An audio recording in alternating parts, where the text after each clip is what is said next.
Welcome everyone to Almost Cancelled. I am Peter, that is Connor, and we are going to talk about Better Call Saul Season 6, Episodes 1 and 2. They are called Wine and Roses and Carrot and Stick, respectively.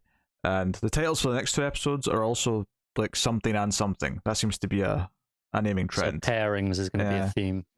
Yeah. Can't possibly imagine why. It's almost like we're examining Saul and Kim as a duo this season, isn't it? Yes, welcome. It's been a long time since season 5 finished. I think damn near 2 years exactly, right? It was early pandemic. It was right in the early stages of that. So the lead star had a heart attack on set and came back and finished the show. That's like how drastic the events have been in the last 2 years. Plus, damn near an entire pandemic. I would have mentioned that. Yeah, I would say that's pretty drastic in its own. So yeah, it's the final season. They're airing it in two parts. Although it's really not. They call it two parts, and when I heard two parts originally, I was thinking, "Oh, is this going to be like Breaking Bad, where there's a year between each half?" But it's actually just like a regular break on a network TV show where it's off for like a month, and then it's back again. So it's not really that big a deal. If this was a network show, you wouldn't even think twice about it. No, because the second part starts in July, and we're already towards the end of April for the start of the first part, so it's not going to be that big a gap.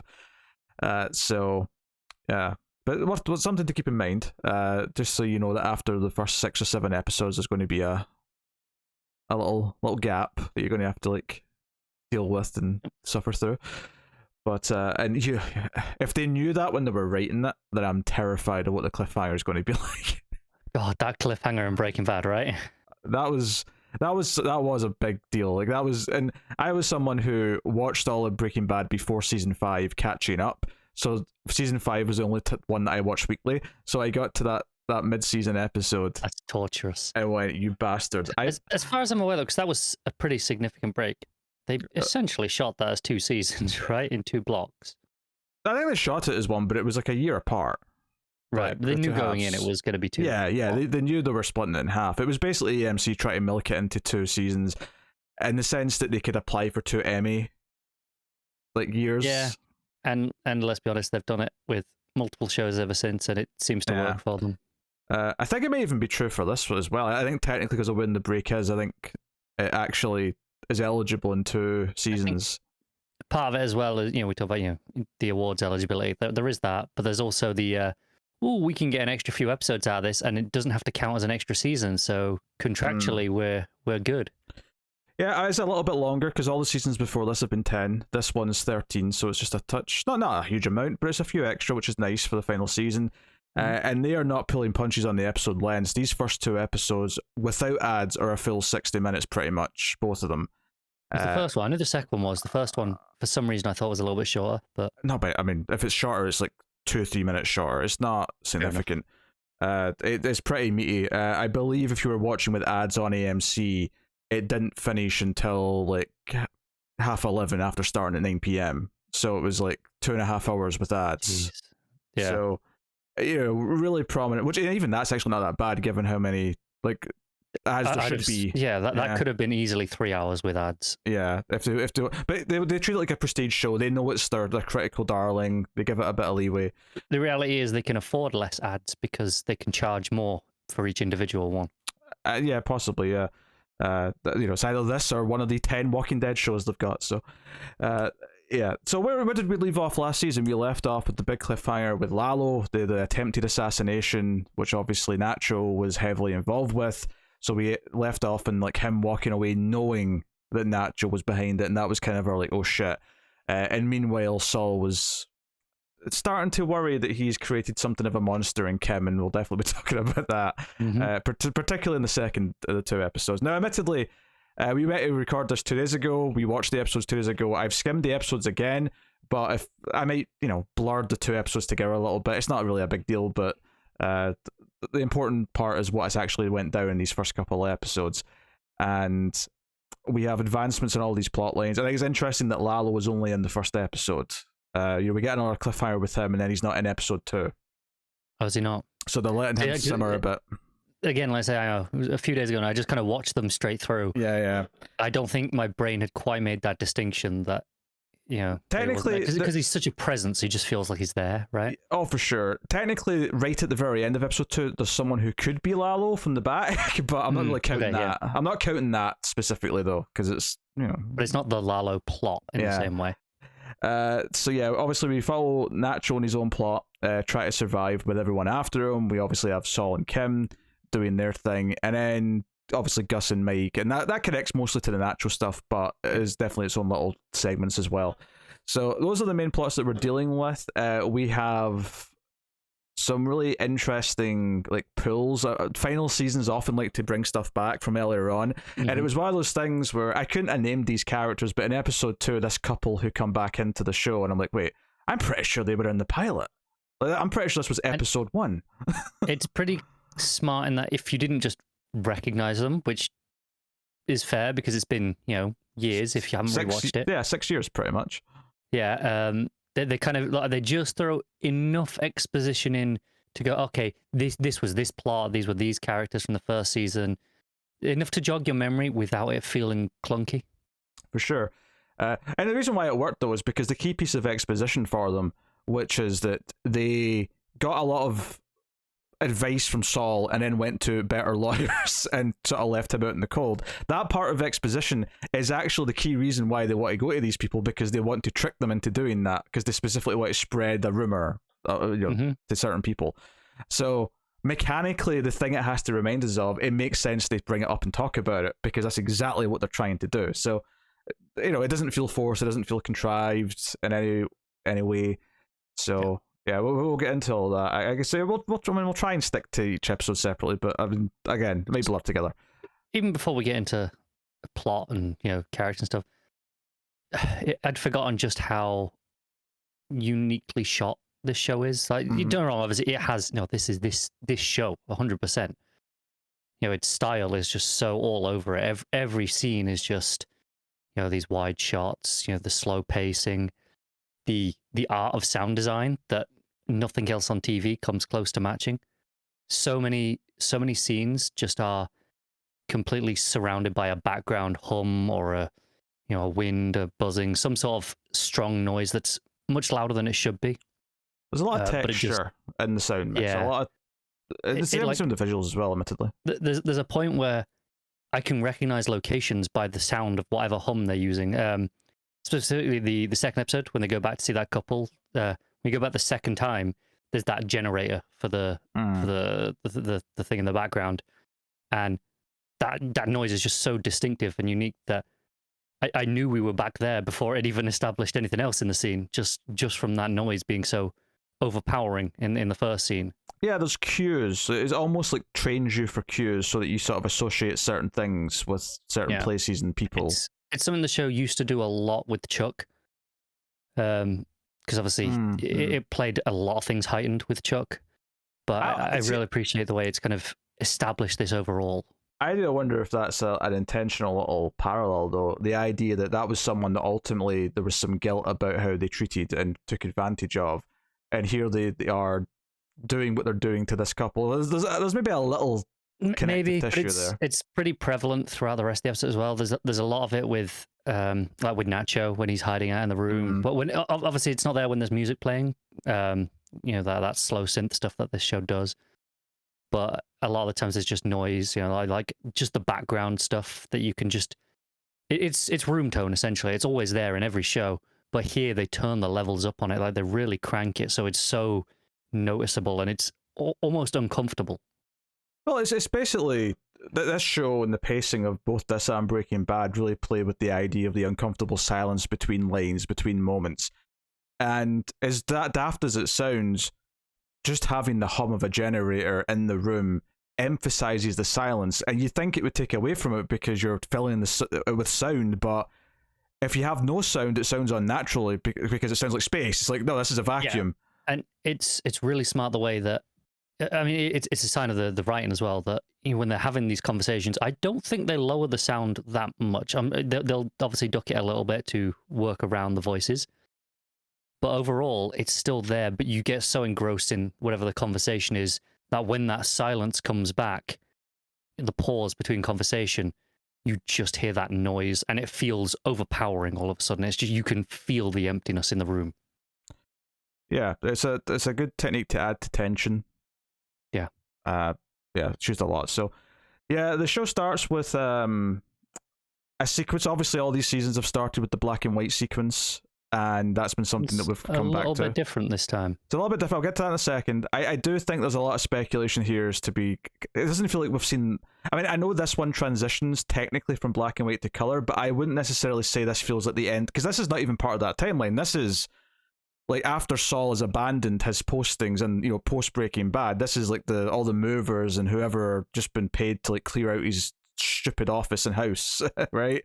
And we're seeing like the stand-ups, all the clothes, the gaudy things, and all the rest of it. I think the transition into color is on the ties, right? Yeah, because and this is the thing. Like, I don't know if it's literally in black and white and they turn on color, or if they were just throwing black and white ties into the camera and then started throwing color ones in, because that's what it looked like on the screen. So, however, it was very clever. I think it was a really smart scaling of the saturation. And it's even something that's brought up in the episode is, you know, he rents the brown car, and Kim says, no, Saul Goodman shouldn't be driving a brown car. Saul Goodman should be, you know, driving something that's going to catch attention. It's going to be, and that's what we associate with Saul Goodman. We associate flashy colors, flashiness, tackiness even.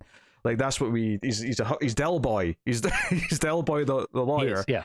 In many ways. And I apologize for the non-British audience who did not get that reference, but it's an old sitcom in the UK. So, cultural staple over here. Yeah, so really interesting opening. Obviously, it set the tone, it set the mood, but I can't believe that we're not going to see the future timeline at least once before the end. I mean, if it's not multiple times, certainly I'd expect it in the finale. I think, obviously, the finale is an easy place to predict.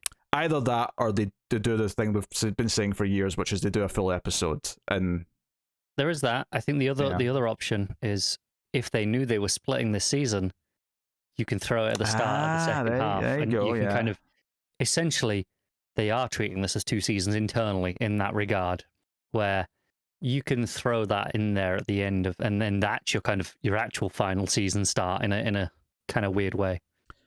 Yeah, they could do something with that. But I suspect there'll be some, because part of me was even expecting episode 2 to start with something and maybe get one every episode and really do a lot of it this season, but it didn't happen. So now there's other options that they may explore, but we'll see whatever they chose when the time comes. And it's just a case of like how much story is there to tell there, but I don't suspect we're not going to see anything from it.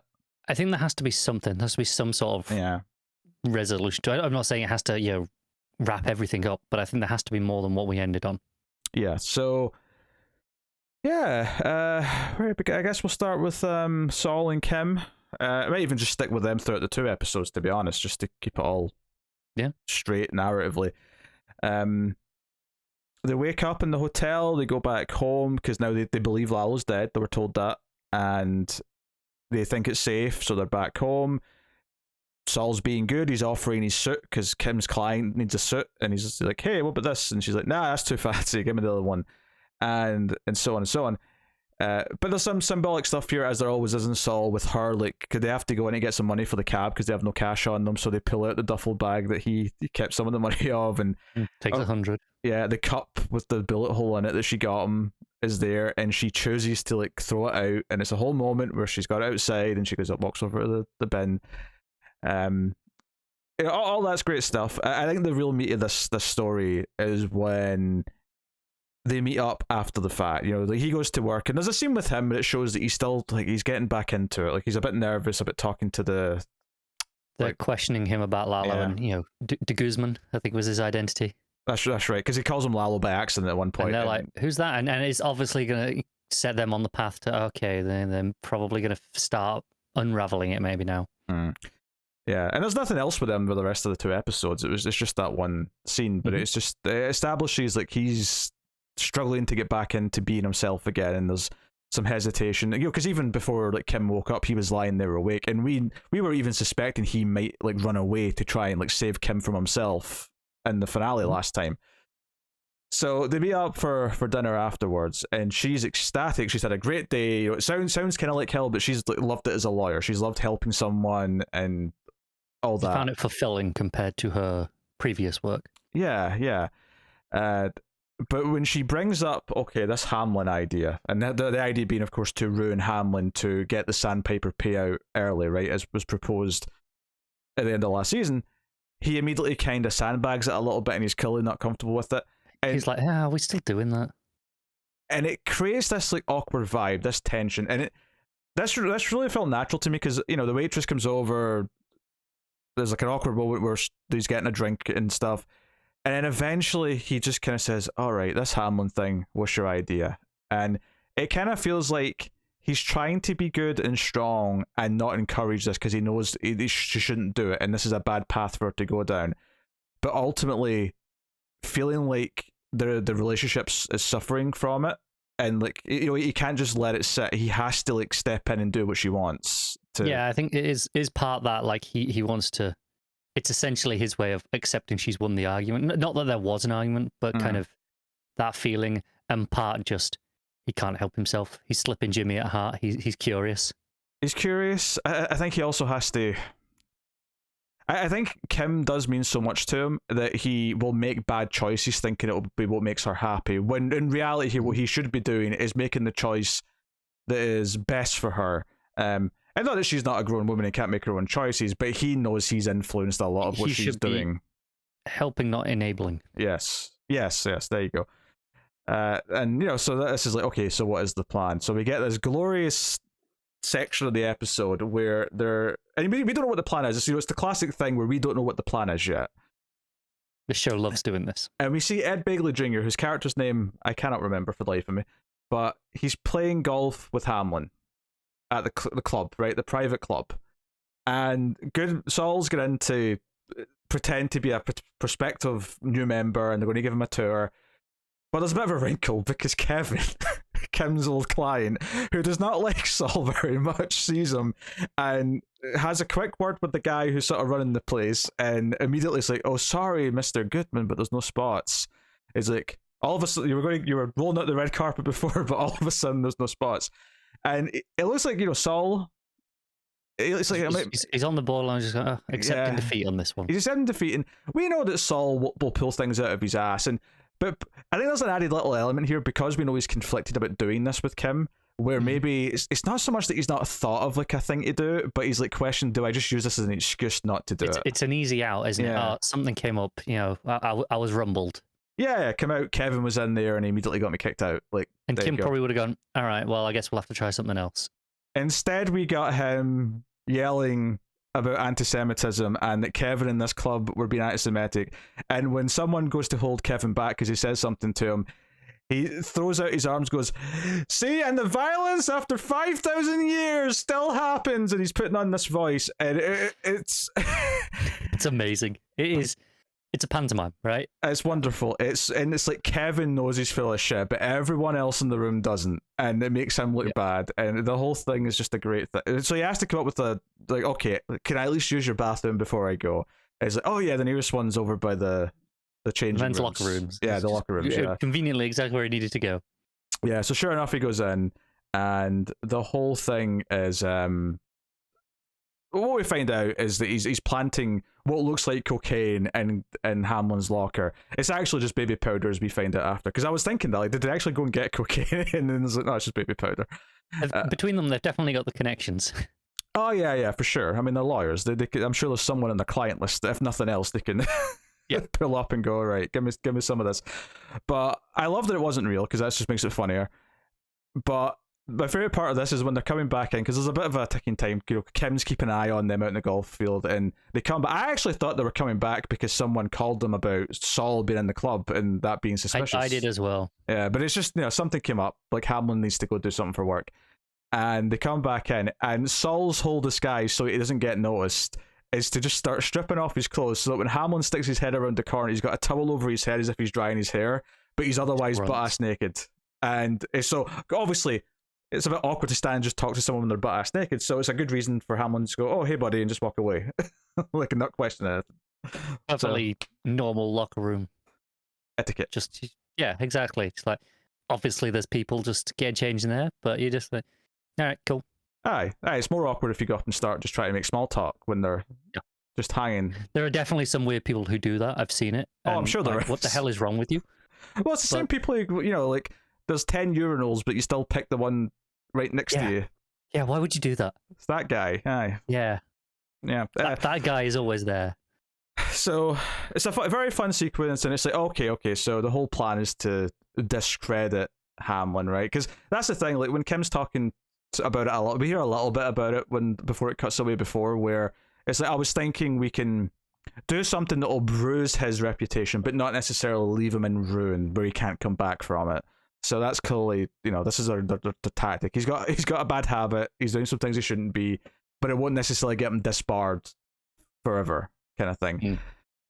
So that's very much their goal throughout the episode, and it rolls into episode 2 where Saul is like practicing something at the start. He's like making this speech, and I thought it was for a commercial. It sounded like one of the sort of people he'd get. So he's like, "Oh, I got injured at work," and my it does sound exactly like that, yeah. But the whole plan is we find out, again, we don't necessarily get the whole picture of it until they actually play some of it out, but Kim's ideas here is that this has to be something more personal with people who have interacted with Hamlin more than once. For this to be convincing and really sort of like go along with the previous planted evidence, this has to be someone who, and because one of the things is that she keeps pointing out is that it's like, nah, the claim that you're saying this actor, whoever you hire to play this part will have, like, either it won't go up the chain high enough for the right people will hear the accusations, or if it's too good, then they'll want to take the case, and then that completely is, that rumbles destroys everything. Yeah. So there has to be like a narrow kind of like. There's the whole thing where you got this vibe after one meeting with him. It's not convincing enough. It's just not going to cut it. And that's where our couple from season 1 come in, because they went with Hamlin back then. He did go to prison for a bit for some tax fraud and tax fraud. Yeah, it was a whole thing. Yeah. And they're actually doing like a little tax returns office, and they've got like an inflatable Statue of Liberty. Yeah. They've got the flag painted all over the trailer. It's a whole, it's gaudy. It's actually just, and in many ways, it's just as gaudy as Saul's setup. It's just specifically patriotic instead of general tackiness, I guess. Oh, 100% is, and you know that somehow there's a scam here. That's why it's so. I think that's part of why it's so funny with like the wife getting so hoity-toity and saying, "We can't trust you. You're a huckster. You're this. You're that." And I'm like, "You're just like him. You're just the tax version of Saul Goodman." Right. If you look at this place and you're like, "This is a scam." Somehow, I don't know the details enough to figure it out, but Kim does. If anything, you're worse, because Saul doesn't necessarily try to con the people that he's. I mean, he has on occasion. I'm not saying, but like what they're doing, is we find out later in the episode, is they are like lying about everyone's tax returns, so they're like pocketing like half of it. Yeah, from all these, and we see like it's all these sweet old people coming in with their canes and like they're barely getting up the ramp. Saul maybe targets specific individuals. Yeah, but this is just a general. Nah, we'll just take your money. And I know the sandpiper thing. Yeah, there was kind of like he's kind of. There was a malicious element to the old people that he was kind of like trying to talk into something. Also, they still got a lot of money out of it as well. Oh, for sure, yeah. Oh, they will one day when the. Right, whereas this here, it's just taking away, like, it's literally just stealing from them. Yeah, I guess what it says is that Saul is a con and a thief to an extent, but he's still got a moral compass. He's got a heart of gold in there. He still questions things. These two are just. But I mean, they are a funny duo, because like they get the husband's so happy to see Saul. Yeah, he's like, "Yeah, I lost loads of weight inside. Look at the great program." It's like, "Yeah, come on, we'll be your buddy." Oh, my favorite part was they were having a meeting with like potential clients or something in the background, and they just peek their head out like, "Wait, did they say you were in prison? Like the guy we're considering letting do our taxis?" Yeah. Maybe not a good idea. But obviously, this whole thing is Saul's there to convince them that, hey, we can do something and like get you some of your life back by going after Hamlin, but I can't tell you what it is until you like sign a thing to like admit that you're my client because you betrayed me before, kind of thing. Which is smart, because it reminds us what they did to him, if you didn't remember. Mm-hmm. And more than anything, it's more convincing to them that he's trying to work with them. When in reality, he knows they're going to go and talk to other lawyers. That's what he wants. But that's what he's banking on. But also, he needs to sell it just enough that it's like, no, you've got to come with me for this. Yeah. So sure enough, it works. They tell him to piss off, and he's got a big grin on his face, and it's all good time. It's a good dialogue here that I'm sure I'm forgetting, but it was entertaining. They're obviously turning him down, and we're not signing anything. Or well, she's saying we're not signing anything. Husband's like, yeah, let's do it, and he's like, no, fine. And so he starts walking off, and and you just hear him whispering in the background, and then running after him. Yeah. And I do love, like, he's like, oh, you can use my back to lean on to sign the papers. And he's like, no, you have to say it too. He signs it immediately. Yeah. and she's like, you too. And he's like, yeah, and there's an implication that she leans really hard with the pen, because Saul has a lot of comment about it, which made me think, because there's only one scene I can think of where someone's writing on someone's back and then stabs them with the pen. Do you know what movie I'm thinking of? Not off the top of my head, no. It is The Running Man, starring Arnold Schwarzenegger and Jesse the Body Ventura and more. Great film. And more, yes, most movies do. Hi, well, those are two notable names. But yeah, so they go to Hamlin, and Hamlin, like, I love the moment here though, where Saul tells them what it is. Like, oh, it's about Hamlin. This is he's got this cocaine habit. You might be able to get because of bad counsel, you might be able to undo what happened. And then, the wife's immediately like, ha, screw you. I know my rights. You can't make me sign anything. I'm going straight to someone else. And Saul's really clever. He drops the name of the lawyer he wants them to go to first, just to spread this, just so he's in their mind. Do you know what? I think what I like about this is so much of this show is about how Saul is still Saul no matter what, no matter how good he tries to be. And I love that this trick on them works, because no matter like how much they're supposed to have learned from what happened and on the straight and narrow, what he's banking on is that they're still them, and they're still going to go up to their old tactics. So it thematically fits into the show really nicely as well. So, and then of course, they go to Ed Begley Jr. and he hears it, and he discounts it a lot. But there's that moment after they leave where he just sort of he plays guitar again, and he's like, that little pocket of white powder fell out. And in the scene itself, Hamlin's surprised, and he's sort of like, well, someone must have put this isn't mine.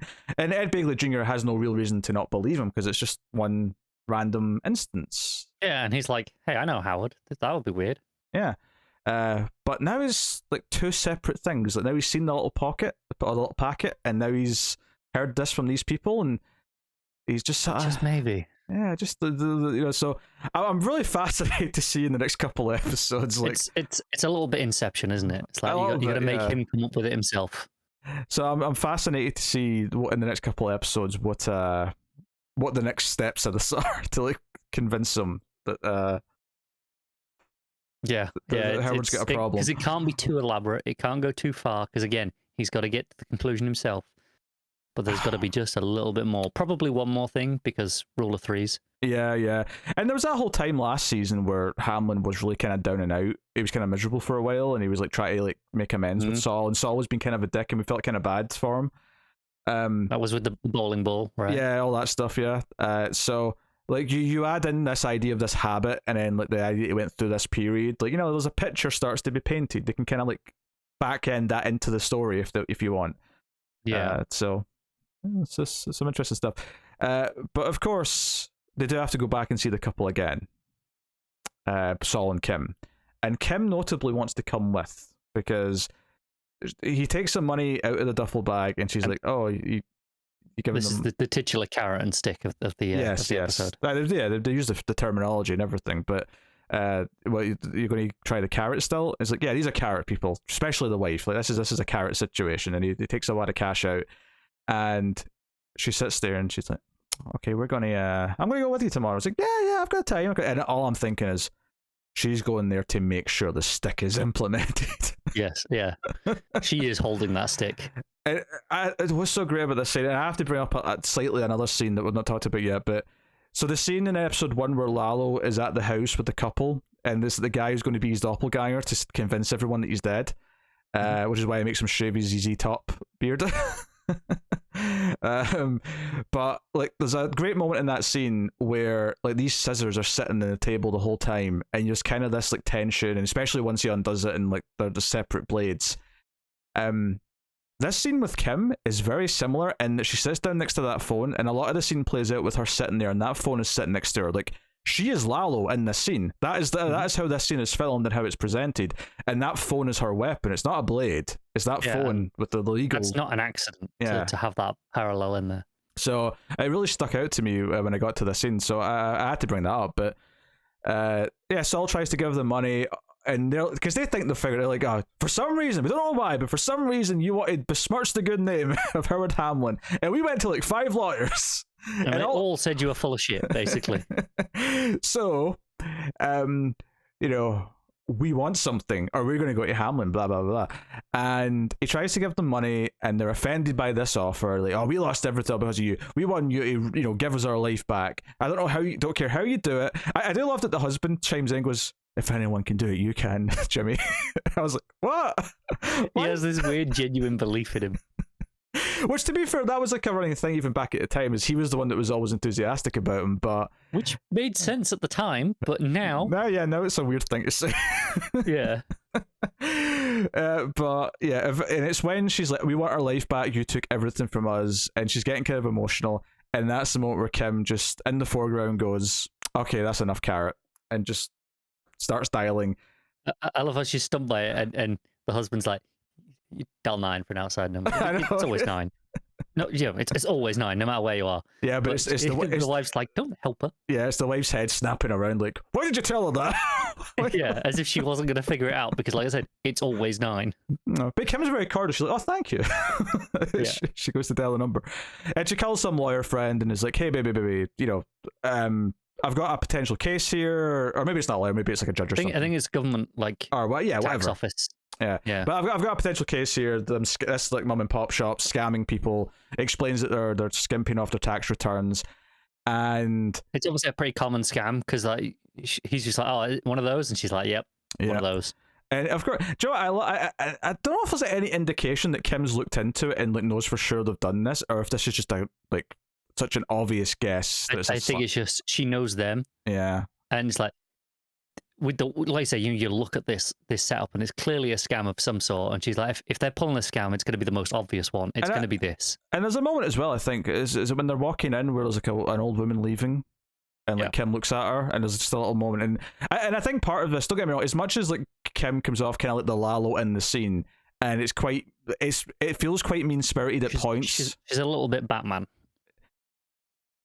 Okay, that's a wild place to go with it. What I was going to say is that fundamentally, when she looks at that old woman, this is the innocent victim that's been taken advantage of. And Kim's whole thing, and her new kind of like, I want to be this type of lawyer, is that she helps people who need help, that she believes need help. And these two are a pair of scumbags. So when they're crying and they're standing there and they're being completely traumatized by Kim saying, look, this call's going to go through, and I mean, you'll get maybe a couple of years, but the husband, you're a 2-time loser, so they're going to make an example out of you, and it's going to be a felony for every single case of you, like, changing the tax returns. And she's like, what's that, 100? 200? And they're like, maybe more. And they're like, shit. Yeah. So, and it's the wife who obviously goes over and like hangs up the phone and says, we'll do anything you want, and that's the thing, like, it's not just keep your mouth shut about Hamlin, forget you ever heard about him. She makes it very clear that the first thing you're going to do is give every single person you stole from their money back and apologize and explain what happened. Well, she says that they don't have to explain. It's like, you can tell them it was an accounting error. You can tell them it was something you missed. You can tell them the truth. I don't care which way you spin it, but one way or another, you give them the money. Yeah, I think this is the thing. She comes off like really intimidating in this scene, and she is intimidating, and this is the weird psychology of it, is that when she gets into stick mode, as I'll call it, every time we see Saul, he's just standing there looking kind of horrified at the monster he's created. Well, like I said, this is why I compared it to Batman then, in the sense that it's very much, she's doing morally 100% the right thing, right? She is going after these objectively criminals, stealing from people and terrifying them into doing the right thing, and like going, no, you're gonna give the money back. I think that's more important to her at this point than the Hamlin thing. It might be, but I think that's why the Batman thing, while I get it in the context of just this scene, It's a bit of a weird thing for me because the fundamental point of the Kim and Saul relationship right now is that she's doing something. She's going over a line with the Hamlin stuff, and she's inching into more villainous territory. To use the expression again, she's Breaking Bad, and it's Saul's fault she's Breaking Bad. And I don't disagree. I'm 100% on board with this. She is Batman, and she has the temptation to shoot Joker, and eventually she's going to pull the trigger. Sure.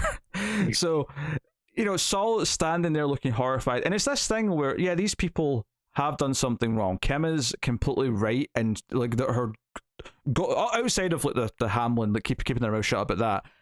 Like the goals otherwise here are quite noble, and what she's like doing for these innocent people who have been robbed is actually quite good. But there's actually still sympathy in the scene for this couple who are being completely torn apart by her. It's almost like she is above the level of the world that Saul is in, and Saul, by bringing her into it, has created this like almost like a godlike version of himself that cannot be stopped and is too good at this.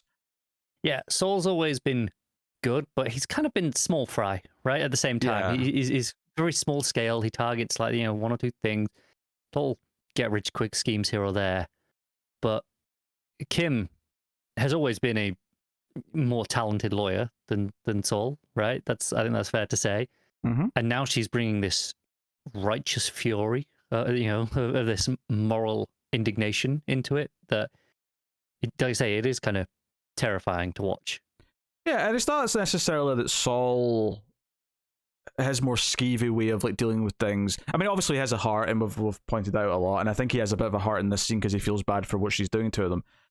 But it's not that his skeevy way of doing things and not being as morally like just as Kim is here is necessarily going to work out, because in the end, ultimately, he does fall. He does have to go on the run. He does the life that he ends up with is because we know that, we've seen it. Yeah. So clearly, it doesn't matter like how good you are at this. It doesn't matter whatever. But once you have the temptation to go down this rabbit hole of conning people, of playing the game, of Breaking Bad, eventually your time always comes because of it, and that's very important. But here specifically, like, I think he's terrified of what trouble she's going to get into, whether it's because she does something illegal that she gets caught for, whether it's because she pisses off the wrong people who are criminals or dangerous, whatever the option may be. Like that's the terrifying part of it. And then I think part of it as well is just he thinks she's better than this.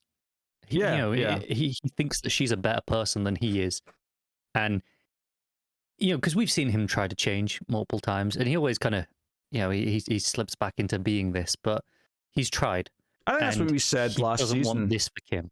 Yeah, last season I think we said that it was like at this point it's really the show's about the battle for Kim's soul, and and that sounds like really a really dramatic way of phrasing it, but it is in the sense that I mean she might live, she might die, or whatever, but it's ultimately at this point like the happiest ending possible is that he's somehow able to like leave her in a place where she doesn't have to be like him, and she can just be the lawyer she wants to be. Yeah, and I think maybe the show swerves me, but the sad reality is I'm expecting a tragedy. The show has been set up to be a tragedy. I know. The sad part is though is that like the Saul's ultimate ending is going to be tragic no matter what. So Kim getting a happy ending would be the happy ending. Like that's the solace we. It is, but because we know Saul's already a tragedy, I feel like that doesn't play into the theme of the show quite so much as he has to drag someone else down with him, right? Yeah, but we have to hope. We do have to have. We have to hope. We got a few months of hoping left. Yeah, we have to hope. So it's a phenomenal scene from start to finish. It's probably the highlight of these two episodes. Kim walks out first, Saul walks out after, and she's like, "You gave them the money, didn't you?" And it's like, "Yeah, they're going to have to pay everyone back everything they stole, but at least they got like a couple of grand handed to them." And we know they're stealing quite a lot because Kim alludes that it's about half of what their paycheck, tax return should have been that they were taking. And the guy we see at the very start when Saul first goes to see him, they're paying him like $250 odd. So if they're getting like $250 off of hundreds of people, That's got to add up, right? Yeah. Hopefully they didn't blow it all in their inflatable Statue of Liberty. Oh, yeah. I imagine the costs for running that generator are extortionate. Yeah. So, the big thing, though, obviously, right at the very tail end is when they're driving away, a car pulls out and follows them. This could be Lalo, even though my implication before is that he was looking for Nacho. But given that other characters in this episode even say that he's probably looking for Nacho, that could be the swerve that he's actually looking for Saul. We know he chooses not to come. Not to spoil the end of the Nacho plot that we're going to talk about. True. And the Lalo stuff, but we know Lalo chooses not to, cross the border again and stay down there. Yeah, presumably to look for Nacho. So, but some time has passed, so I guess possible, but it may be someone else. I think I saw some theory online based on the license plate that it could be Hamlin, but I don't like if someone's actually tried to pay attention to what his license plate is, and then because it's not like Saul's where it says lawyer up. It's not an obvious. Yeah, I think Hamlin. I'm not going to say it is Hamlin, but I think Hamlin is more likely than Lalo at this point for me. But also, I'm not convinced by that either. Yeah. Who's honestly, my guess would, if I had to put a guess out there, it's one of the lawyers from the De Guzman case who are tailing Saul, like trying to see, does he know where Lalo or De Guzman's they know him is, and what's the connection? Because they think he's ran. They've discovered this. Hey, it was a fake acting family, and none of this stuff is real. And there was like $7 million in cash. Where did all that come from? And I that would be my guess. It's one of them tailing him and try and put the pieces together. Yeah, very possibly. So to jump over to Lalo, I guess we'll go to Lalo stuff. He walks to this little place, and there's just this kind of awkward, there's this tension builds as he's being really nice to this couple who are treating him like they owe their life to him. And he makes the guy shave his beard, but leave the mustache and the soul patch because that's what he has. And he plays it as, hey, I'll look good on you because, hey, that's what I got. And he's a well-respected member of the community, so to speak. Yeah, people look at him. These people specifically, because they have a personal relationship with him. The woman's like thanking him for his help hooking him up with the dentist. In fact, bizarrely, I'd even say another comparison between Lalo and Kim is that obviously Lalo's much more dangerous and vicious in other ways, but at the end of the episode, when because he's going to cross the border in sort of the hay truck, and he's paid these gangsters to get him across, when he calls Hector, and to get to the decision where he shouldn't come back because he needs proof. He goes over to the guy and says, "Give my money back," and he doesn't. When he kills all these guys, he specifically says to someone, "Make sure everyone gets their money back that they paid to go, because they're not going anymore." And I couldn't help, just to compare us to Kim again, this idea that there is a little bit of a. I mean, obviously, yes, he's willing to kill an asset, like the guy and the wife at the start. He's willing to brutally murder people if it's useful to him, but in this case, he was quite happy to make sure everyone gets their fair share back. He's not completely unhinged and does it for no reason, right? Yeah. There was a purpose in killing that couple. It's very cold, it's very tactical, but it's not. But it wasn't senseless, right? Yeah. There was a reason that he did it, and in the same here with these two guys, they wouldn't give him his money back, so screw them, they got to die. But these people who just want to get to America, they want better lives. He's got nothing against them. He's like, hey, this is your money. Why shouldn't they have it back? Yeah, absolutely. So, yeah, but he kills this couple, and this plays into the idea that he's obviously clearly went back and put the body with the other bodies, so that when the crime scene is being investigated, the twins show up and see it. It looks like he's been killed. He wants people to think he's still dead, so that he can hunt better, presumably. Also, he has been planning this a long time, or this possibility of having this double. Because I mentioned there, I don't think it's specifically this circumstance, but I think the idea is that for anything where he could want a double, he's had this going right. Because like I said, the wife mentions, "Oh, thanks for the help with the dentist." His teeth were in agony before, and we see when Gus is being given the information, hey, even the dental records matched. So he's clearly had his guy go, just line his teeth up, change some records to make it match mine. Yeah, I don't think he changed his teeth to match. I think he but swapped out the records. Some records. Yeah. Just like, let's have this. in the back pocket in case I need someone to look like I'm dead. Yeah, much easier than actually perfectly replicating someone else's teeth. Obviously, no. Well, I mean, you say that unless you're just gonna knock them all out and give them dentures that match, based on a mold of Lalo. Oh, sure, yeah, you could do that. But again, it's easier just to falsify the... It really is, yeah. The dental record. Yeah. So, no, it's... all these sequences play out really nicely. The phone call to Hector is quite good. Because Hector thinks he's dead as well, of course, everyone does. And when he says he's going to go kill, the chicken man, as he calls him, Gus, he dings his bell and he's like, "Well, you don't want me to do that? That's what you really? Why?" And basically, Hector doesn't want him to do it until there's proof, so that the higher ups and the boss who distributes everything to the various families, the Eladios, Eladio, they need proof. So he's like, "Okay, I'm going to go get proof then." And this, at least in this very scene, it's, I'm not crossing the border then, I'm staying in Mexico. So you presume that he's looking for Nacho. Right, and this is why Hector was in charge for the longest time and not Lalo. Lalo, as cold and calculating as he is, he's very emotional. Sure. Right? Like his first reaction is revenge. Whereas Hector's like, no, revenge is good, but that's going to have consequences. Even in the state that he's in now, he's like, no, that's not the right move. You got to play this smarter. Yeah, so Hector's actually the only one who knows. Now, admittedly, in episode 2, or by the end of episode 1, like Gus kind of guesses that Lalo's still alive because that Hector's playing too nice with him when he goes to see him. He tries to shake his hand. There's something going on here. Yeah, he's like, he knows for sure now he's alive. Like he's alive and he knows, which is why he's kind of holed up, hiding in episode 2. But so all that stuff is really cool. I do like some of the stuff with Gus and Mike. There's a big moment in episode 2, especially with Mike, where Mike flat out says no. Because throughout the whole 2 episodes, he keeps saying, we need to help Nacho, we need to bring him in. And you kind of get the feeling like, do you know what? It's probably better for Gus if Nacho gets killed, because then he can't talk. Because then he can't reveal who he was working for. You definitely feel like that's Gus's plan, is just send someone out there to kill him. Like, yes, find him before they do, but don't worry about bringing him back and putting him in essentially, witness protection. Let's not worry about all that. Let's just kill him and then solve the problem.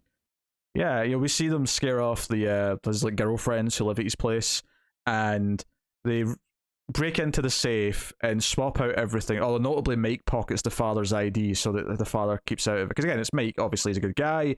The father's innocent. And that's one of the points where he stands up to Gus and it's like, "Hey, no, not doing it. You're not doing that." It's not even one of the points. It's the point. It's that moment where he says, "Go get his father, so we can use him for leverage." And Mike says, "No, you're not doing that." And there's a bit of a standoff. And I love this scene because Mike turns around and locks the door, and obviously, like the heavy, the bodyguard dude's standing in there as well with the gun out, and Mike just locks the door. And when you hear that click, you're like, now I know Gus is alive because of Breaking Bad. I know he's going to survive. But Same with Mike. Same with Mike, obviously, yeah. But I'm like, henchman, dude, you might be about to die. Because Mike, I believe you're in danger because Mike just locked the door. Like, he's the one I don't care that you've got a weapon on you. He's in control here. Yeah. And again, Mike Plays is so cool. It's like, there's a gun pointed at him the whole time. And, the guy's like, please, Gus, please can I shoot him? Please let me kill him. And Mike's just like, you're not doing it. Don't give a shit what you say. You're not doing it. Yeah, and this is the thing. Like, Mike is this good person at heart, right? And obviously he crosses certain lines and things, but there are these moral lines that he will not cross. And he has been sticking up for Nacho throughout these episodes, last season as well. And this moment is like, no, Gus, you're not crossing that line, so I will stop you. What happens when Gus asks Mike to be the one to kill Nacho? Because obviously we know Mike has the inside line on Nacho, and now Gus knows that as well. Well, he's the one that's going to be able to find him if anyone can. It would be a sequel to when he had to kill the worker, the German. The German, yeah. A bit more heightened, and I think right now he wouldn't want to, and he would say no or talk him out of it. But I do wonder if we get to a point where it's like, no, he probably has to die, and he understands why he has to die. But at least right now he's like, no, I'll go get him quietly, and get him out of enemy territory. Everyone's looking for him. The authorities are looking for him. The Salamancas are looking for him. And then he's like, hey, Gus, he might have been forced into this situation, but he did a good job. You need to respect him and respect that he is doing his best. Yeah, so Mike has principles. He's sticking up for them, and he's a badass while he's doing it. And the scene plays really nicely. The one thing, and obviously the scene ends. Nacho does have Mike's number. He calls him again here. He called him in episode 1, and it's very clear that Nacho doesn't really trust the people that Gus has got speaking to him. I think it's the other dude that's speaking to him, the bodyguard guy, and he wants to talk to Mike because, in some level, he respects Mike and trusts him, and he knows Mike has morals, right? And it's the phone call that ends the scene where Mike says he wants to talk to you, and that's where the cliffhanger we get to leave off in this plot. Which obviously we've not talked about all natural stuff on his own yet, but like all this is really great stuff. And I love that Mike, when he forgets the first phone call, he's with the granddaughter. He's complaining. He knows immediately who it is, but he's like, I'm not doing this now. Yeah, but I do like but it's not just that though. I think the fact that he does feel guilty because he knows that between the letter they put in the safe, which is essentially designed to kind of get him killed. Right, because it's meant to lead the Salamancas to him. Although it's a bit of a flaw because like Gus is assuming they'll just kill him, and I'm like, no, they might like grab him and get him to talk. Like, which is exactly what that's what Lalo's out to do, and the twins even don't want him to be twins killed as well. Yeah. So like, it was a bit of a flawed plan in that sense, but I think because by that point in the episode, he's already had the conversation where he's tried to convince Gus. We have to bring him in, and Gus is just kind of, you have to give him respect. And the scene just ends with Gus shrugging and saying, he has it. But clearly also meaning, but he's better off dead now. It doesn't matter that I respect him. And obviously for the sake of appearances with Hector and the others, Gus has to go along, well, we've got to catch this guy. We've got to get him. We need to find out this information. Oh, yeah, for sure. But the point I'm making is that this scene is that he gets this call when he's with the reason why he has a moral compass. This granddaughter who has been the central thing to Mike's character and the innocent person that he's been fighting for the entire show. The idea that he's faced with this like person, this choice, that what's going on, this guilt, while he's with her, is like the sort of the punctuation. It's the crescendo of like the emotion for him, and I think it's just the perfect time for it to happen. And I think that's a really specific choice. It's not just like, oh, of course he's just with his granddaughter. No, it's very specific. He's with his granddaughter during this scene, because this is why he has to be a good person, because he has to be better for her. And, that's all really good stuff. So the stuff with Nacho, he's out walking, running, he gets to the motel where they tell him to go. There's a phone waiting for him. A lot of the first episode is him getting there and the phone call to Mike. It's the second episode really where it's, you get the meat of his stuff, which is he's in the hotel room, food's brought up to him, he's told he has to wait a couple of days for this truck. But, he's looking out the window, he's very suspicious. There's a whole great sequence where there's like a crack and there's like a little small building, a little hut. There's like a separate part of the motel. It's like run down and abandoned. But there's a little crack in the wood that's over the window. And he's just like, that'd be a good place for someone to like spy on me from. And when, it's like when he's getting food the next day, like he goes to open the door, but he's watching that little gap and he sees movement and it's like, shit, there's someone that knows he's here that's keeping an eye on him the whole time. Yeah. And this is a great example of the characters being smart, is when he sneaks up behind the guy and he's trying to get him to talk, he phones his handler, he phones Gus's guy and says, look, it's too dangerous here, I need to leave, I'm going to leave. And he doesn't answer the phone. And then you just wait for a second, and then this guy who's spying on him, his phone starts vibrating, and it's like, you're working for Gus, you're spying on me for him. Yeah. It's again, it's like, it's really smart. And it's, I don't want to say poor guy, but the guy has no idea who he's working for, probably genuinely. He's like, it's a guy on a phone, they pay me. That's kind of all he needs to know, right? Maybe he does know more, but it doesn't really matter. But, maybe, but I've got no reason to not believe him either, really, because that's perfectly plausible in that line of work, right? Oh, sure, yeah. And it's just, because there's a minute before his phone rings, and he's there going, see, nothing, you got nothing to worry about. And then it starts going, and he just looks around and goes, oh, shit. Yeah. You can just see, you can feel his whole demeanor just drops. And we get a big action sequence. We get, Nacho's trying to leave, and it's just as he's leaving that the twins and the other guys show up, and he hides in the truck, and there was a great shot of him hiding in the truck holding the two guns, because he's taking the other guy's gun from the spy's gun, and he's just hiding in there as they're walking past the truck. And there's a great, like, I guess you could call it foreshadowing because it's set before Breaking Bad, but it's kind of a callback. There's a moment where he's in the truck, and it's specifically when the truck's going to back up into them, but one of the twins kind of, with a finger says, come here. And it's like, one of you died with the vehicle ramming back into you. That was how you met your demise. So there's a nice little bit of like cock. It's like, you cocky prick. One day this is going to get you. Yeah.